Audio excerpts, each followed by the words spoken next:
Hello दोस्तों, we are back with a 1 minute video. आज इस वीडियो में अपन डिस्कस करने वाले हैं taxability of vouchers in GST. देखो, इसके रिलेटेड पिछले साल एक सर्कुलर आया था जिसने बताया था कि टैक्सेबिलिटी ऑफ वाउचर्स अपन किस तरीके से डील करेंगे।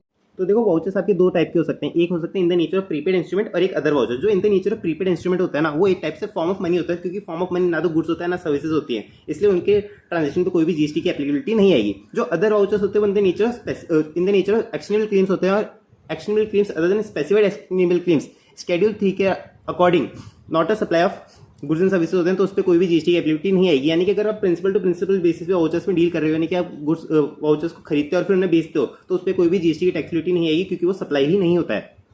But at the same time अगर आप एज ए एजेंट बेसिस पे वाउचर्स में डील कर रहे हो, यानी कि अगर आप कमीशन लेते हो sale and purchase of vouchers, then उस कमीशन पे जीएसटी की एप्लीकेबिलिटी आ जाती है। उसके अलावा अगर आप वाउचर्स को रिडीम करके कुछ गुड्स एंड सर्विसेज खरीदते हो, तो उन गुड्स एंड सर्विस पे भी नॉर्मल प्रोविजन ऑफ जीएसटी के अकॉर्डिंग जीएसटी की एप्लीकेबिलिटी आ जाएगी।